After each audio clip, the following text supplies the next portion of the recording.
ഇന്ന് cosmopolitan medical centre doctor Soumya കൃഷ്ണനാണ് homeopathy പറ്റിയാണ് ഇന്ന് ഡോക്ടറോട് സംസാരിച്ചുകൊണ്ടിരിക്കുന്നത്. ഡോക്ടർ, നമുക്കൊരു കോൾ ഉണ്ട്. ഹലോ ഹലോ, നമസ്കാരം. ആരാ സംസാരിക്കുന്നത്? ഹലോ, പറഞ്ഞോളൂ, ആരാ സംസാരിക്കുന്നേ? ഞാൻ റോഷനാണ്. ഓക്കെ, ഡോക്ടറോട് സംസാരിച്ചോളൂ. റോഷന,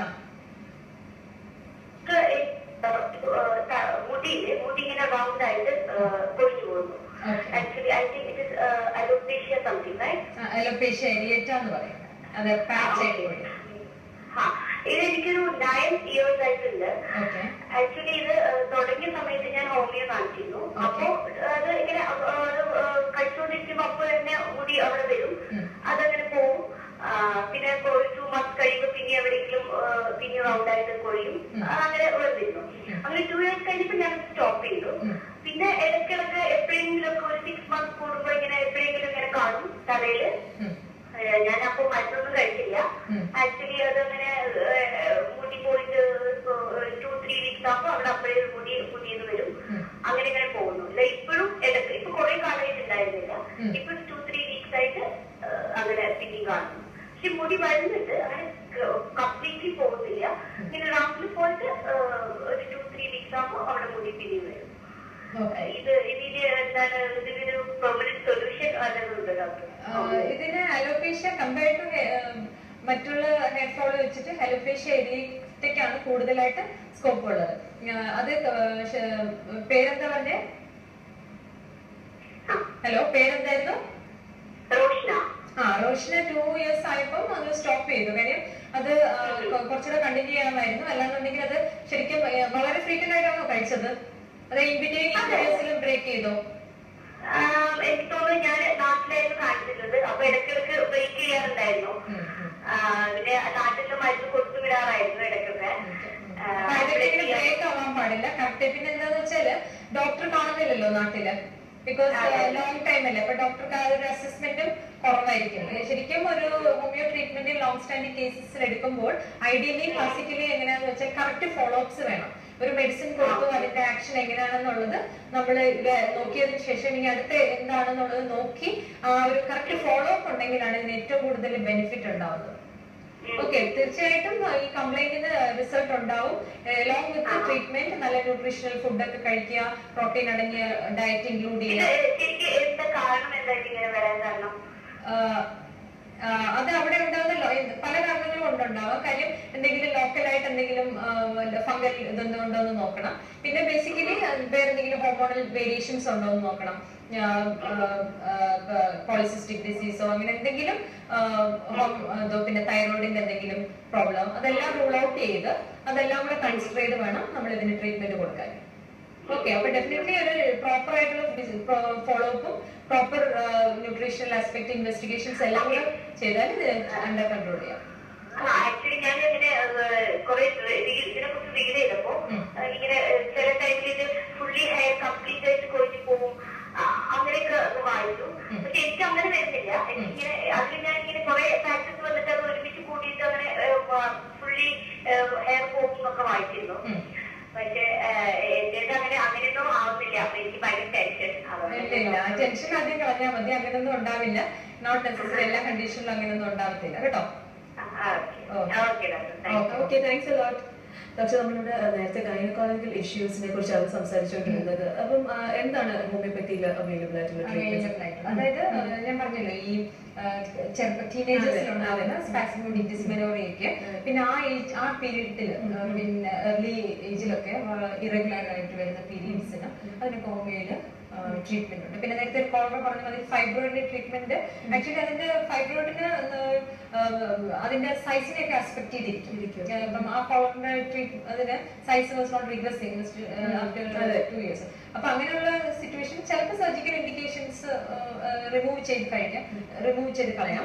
അതിനുശേഷം വേണമെങ്കിൽ ഒരു ബോഡിയിൽ കോൺസ്റ്റിറ്റ്യൂഷണൽ മെഡിസിൻ എടുക്കാം. റിക്കറൻസ് പിന്നെയും ആ ബോഡിയിൽ ഒരു ഫൈബ്രോയിഡ് ടെൻഡൻസി ഉണ്ടാകാതിരിക്കാൻ ഒക്കെ ആയിട്ട് ട്രീറ്റ്മെന്റ് കൊടുക്കാം. ചില സിറ്റുവേഷൻസിൽ പെർസിസ്റ്റ് ചെയ്യുവാണെന്നുണ്ടെങ്കിൽ ചിലപ്പോൾ റിമൂവ് ചെയ്യേണ്ടി വരും.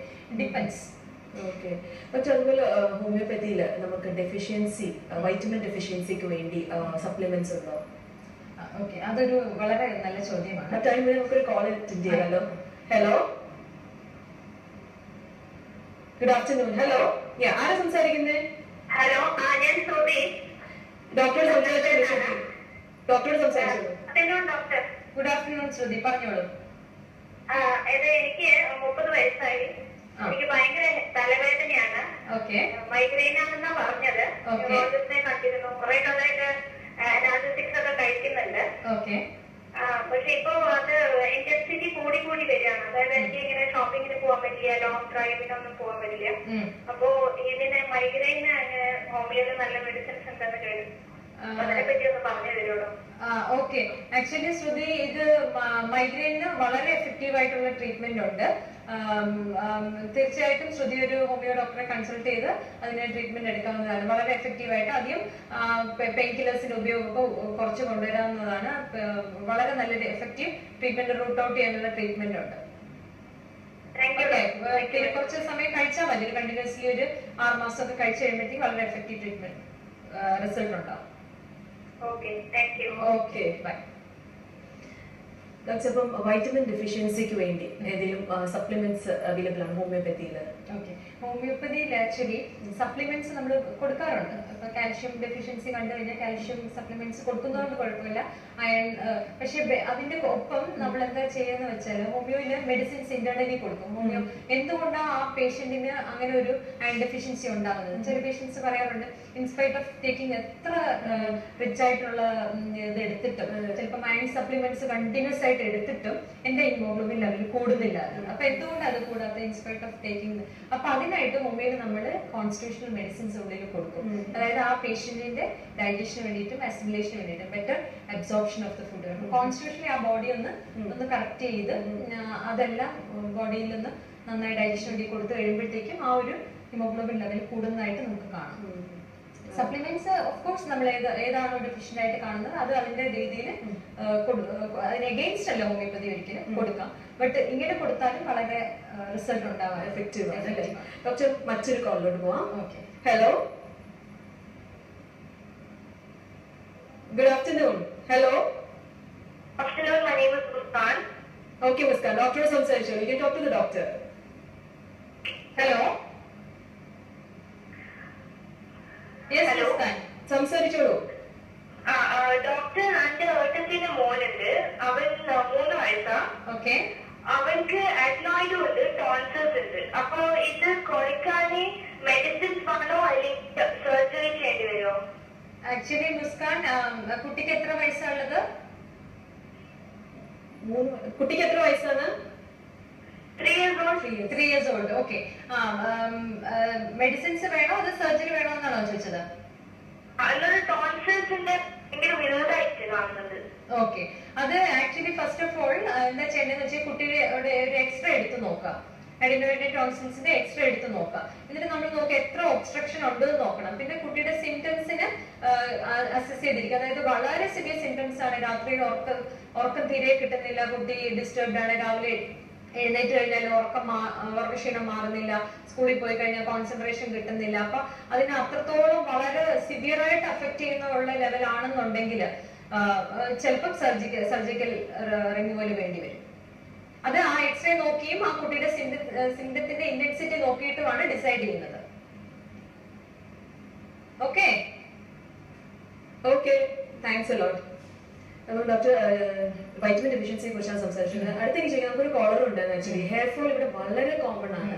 അപ്പൊ അതിന് എന്താണ് ഡോക്ടർ ഇതിൽ അവൈലബിൾ ആയിട്ടുള്ള ട്രീറ്റ്മെന്റ്സ്? ഓക്കെ, എനിക്ക് നമ്മുടെ കോളർ നേരത്തെ വിളിച്ച് എനിക്ക് തോന്നുന്നു അവർക്ക് കുറച്ച് അധികം ഹെയർ ഫോൾ കണ്ടീഷൻ ആണ്. ഹെയർ ഫോൾ പാച്ച് ആയിട്ട് മുടി കൊഴിഞ്ഞു പോകും. ഷെറിൻ ചോദിച്ചത് ഹെയർ ഫോളിന്റെ. ഓക്കെ, ഹെയർ ഫോൾ ഇപ്പം നമ്മൾ നോക്കിക്കഴിഞ്ഞാൽ ഒരു 70 to 80% ആൾക്കാരുടെ ഒരു മേജർ പ്രോബ്ലം എന്ന് പറയുന്നത് ഹെയർ ഫോൾ ആണ്. ബട്ട് ഹെയർ ഫോളിന്റെ ട്രീറ്റ്മെന്റ് ഡെഫിനറ്റ്ലി ഹോമിയോയിലുണ്ട്. എന്താ നമ്മൾ ആദ്യം പല കാര്യങ്ങളും റൂൾ ഔട്ട് ചെയ്യാം. അതായത് പല കാരണങ്ങൾ കൊണ്ട് ഹെയർ ഫോൾ ഉണ്ടാകും. ഫസ്റ്റ് ഓഫ് ഓൾ കോമൺ ആയിട്ട് നിങ്ങൾ വാട്ടറിന്റെ ഒരു വാട്ടർ അത് വളരെ കോൺസെൻട്രേറ്റഡ് ആയതുകൊണ്ടും, അതായത് ക്ലോറിൻ കണ്ടന്റ് കൂടുതലായതുകൊണ്ടും, പിന്നെ അതുപോലെ തന്നെ വേറൊന്ന് റൂൾ ഔട്ട് ചെയ്യാനുള്ളത് തൈറോയിഡ് ഇഷ്യൂസ്, ഹൈപ്പോതൈറോയിഡിസത്തിന്റെ ഒരു ഭാഗമാണ്. അപ്പൊ അതുകൊണ്ട് ഹോർമോണൽ ചേഞ്ചസ് അതുണ്ടോ എന്ന് നോക്കാം. പോളിസിസ്റ്റിക് ഓവറി ഡിസീസിലൊക്കെ ഹെയർ ഫോൾ കൂടുതലായിട്ട്, അപ്പൊ അത് ആ കാര്യങ്ങളും കൂടെ കൺസിഡർ ചെയ്യാം. പിന്നെ ന്യൂട്രീഷണൽ ആസ്പെക്ട്, പ്രോപ്പറായിട്ട് ഡയറ്റ് ശ്രദ്ധിക്കുന്നുണ്ടോ, പ്രോപ്പറായിട്ട് അഡിക്കേറ്റ് ഇത് പോകുന്നുണ്ടോ, പിന്നെ അനീമിയ ഒരു പ്രധാന കാരണമാണ്. അപ്പൊ അതുകൊണ്ട് ഹിമോഗ്ലോബിൻ കണ്ടന്റ് കറക്റ്റ് ആണ് ചെക്ക് ചെയ്യണം. അപ്പൊ ഇതെല്ലാം കൺസിഡർ ചെയ്യണം. അതിനോടൊപ്പം നമ്മൾ ലൈക്ക് എന്തെങ്കിലും അസുഖം റിലേറ്റഡ് ആയിട്ടുള്ളത്, അതായത് എന്തെങ്കിലും ഒരു ഹെൽത്ത് ബാക്ക്ഗ്രൗണ്ടോട് കൂടിയത്, ഹെൽത്ത് ഇഷ്യൂ റിലേറ്റഡ് ആയിട്ടുള്ള ഹെയർ ഫോളിന് തീർച്ചയായിട്ടും ഹോമിയോപ്പതിയിൽ നല്ല ട്രീറ്റ്മെന്റ് ഉണ്ട്. അതർവൈസ് ലൈക്ക് വേറെ ഒരു കാരണങ്ങളും കാണുന്നില്ല, വെള്ളത്തിന്റെ കൊണ്ടാണ് നമ്മൾ അത് ആ ആസ്പെക്ട് വളരെ കവർ ചെയ്യണം. But anything related with the health issue associated hair ഫോളിന് തീർച്ചയായിട്ടും ട്രീറ്റ്മെന്റ് ഉണ്ട്. ഡോക്ടർ നമുക്ക് ഒരു കോൾ ഉണ്ട്. Hello hello, good afternoon. ആരാ സംസാരിക്കുന്നേ? ഡോക്ടർ സംസാരിച്ചോളൂ. പറഞ്ഞോളൂ. ഹലോ ഹലോ ഡോക്ടർ, ഞാൻ തൈറോയിഡിന് പൂർണ്ണമായിട്ട് ചികിത്സ ഹോമിയോപ്പതിയില്. തൈറോയിഡിന് ചികിത്സ ഉണ്ടല്ലോ, എങ്ങനെയാ, എത്ര നാളായി തുടങ്ങിയിട്ട്? തുടങ്ങിയിട്ട് 3 വർഷമായിട്ടോ. 3 years. ഇപ്പൊ എന്തെങ്കിലും മെഡിസിൻസ് യൂസ് ചെയ്യുന്നുണ്ടോ ജിസി? തൈറോയിഡ് ഓക്കെ, അന്ന് സ്റ്റാർട്ടിംഗ് തൊട്ട് ഉപയോഗിക്കുകയാണോ? സ്റ്റാർട്ടിംഗ് മുതൽ ഉപയോഗിക്കുന്നുണ്ട്. ഏജ് എത്രയുണ്ട്? വയസ്സ് എത്രയുണ്ട്? 29. കുട്ടികളൊക്കെ ആയോ? ഓക്കെ, എത്ര കുട്ടികളുണ്ട്? 3 കുട്ടികൾ. 3 കുട്ടികൾ. ഓക്കെ, തൈറോയിഡിന് ഡെഫിനറ്റ്ലി ട്രീറ്റ്മെന്റ് ഉണ്ട്. ഇപ്പം തൈറോയിഡ് യൂസ് ചെയ്തുകൊണ്ടിരിക്കുന്നതുകൊണ്ട് ഫസ്റ്റ് ഓഫ് ഓൾ ഡിസിക്ക് ആദ്യം ഒരു തൈറോയിഡ് ഫംഗ്ഷൻ ടെസ്റ്റ് ചെയ്ത് നോക്കണം. ഇപ്പം എങ്ങനെയാണ് thyroid hormone under control? Okay, പക്ഷെ ഇപ്പൊ ഈ 2 years ആയിട്ട് തൈറോയിഡ് യൂസ് ചെയ്തുകൊണ്ടിരിക്കുന്നത് കൊണ്ട് പെട്ടെന്ന് തൈറോയിഡ് സ്റ്റോപ്പ് ചെയ്യാൻ പറ്റത്തില്ല.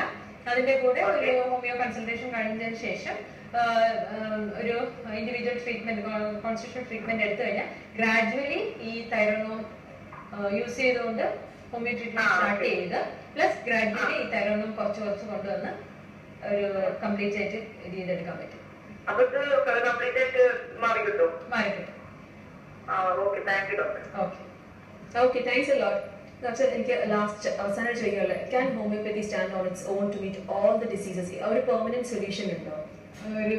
അങ്ങനെ ചോദിച്ചാൽ ഒരിക്കലും അങ്ങനെ പറയാൻ പറ്റത്തില്ല. എല്ലാ ഡിസീസസും ഹോമിയോപ്പതിയുടെ കുടക്കീഴിൽ കൊണ്ടുവന്ന് ക്യൂർ ചെയ്യാൻ പറ്റത്തില്ല. കാര്യം എന്താണെന്ന് വെച്ചാൽ every system has it's on scope and limitations അല്ലേ. അപ്പം അതുകൊണ്ട് നമുക്ക് എന്താ ഒരു ഇന്റഗ്രേറ്റഡ്, ഇപ്പൊ നമ്മൾ കൂടുതലായിട്ടും കാണുന്നത് എവിടെയാണോ അതിന്റെ ഇൻഡിക്കേഷൻസ് വരുന്നത് റെഫർ ചെയ്യേണ്ടത് കറക്റ്റായിട്ട് റെഫർ ചെയ്യാം. അപ്പൊ ഒരു ഇന്റഗ്രേറ്റഡ് അപ്രോച്ച് നമുക്ക് കൊടുക്കാൻ പറ്റും. അതായത് ഇപ്പം UAE-ലൊക്കെ നമ്മൾ അധികം കാണുന്നത് അങ്ങനെയാണല്ലോ, ലൈക്ക് എല്ലാം ഒരു പോളി ഇന്റഗ്രേറ്റഡ് അപ്രോച്ച്. പുറം രാജ്യങ്ങളിലും അങ്ങനെയാണ്. അപ്പൊ അങ്ങനെ ചെയ്യാമെങ്കിൽ ഇതെല്ലാം സംയോജിച്ച് ഒരു ഇന്റഗ്രേറ്റ് അപ്രോച്ച് ചെയ്യാമെന്നുണ്ടെങ്കിൽ വളരെ നല്ലതായിരിക്കും. പക്ഷെ ഒരിക്കലും എല്ലാ ഡിസീസസും നമുക്ക് ഇതിൽ തന്നെ ക്യൂർ ചെയ്യാമെന്ന് പറയാൻ പറ്റത്തില്ല. നല്ലത് അതിൻ്റെതായ ലിമിറ്റേഷൻസ് ഉണ്ട്. But most of the diseases can be cure. Okay, ഇപ്പൊ ഡോക്ടർ, ഇന്ന് നമ്മളുടെ ഈ സമയം ഇവിടെ കഴിയാണ്. ഡോക്ടർ വന്നതിലും ഇത്രയും നേരം ചെലവഴിച്ചതിലും വളരെ നന്ദി. അപ്പം ഇന്നത്തെ ഈ ഒരു എപ്പിസോഡ് നിങ്ങൾക്ക് എല്ലാവർക്കും ഇഷ്ടപ്പെട്ടു എന്ന് തന്നെ ഞാൻ കരുതുന്നു. ഡോക്ടർ വളരെ ഡീറ്റെയിൽ ആയിട്ട് ഹോമിയോപ്പതി അവൈലബിൾ ട്രീറ്റ്മെന്റ്സിനെ കുറിച്ച് ഒക്കെ സംസാരിച്ചു. അപ്പം ഞാൻ വീണ്ടും സാറ്റർഡേ വരുന്നതായിരിക്കും. Until then, it's me, Sharon. You take care and bye-bye.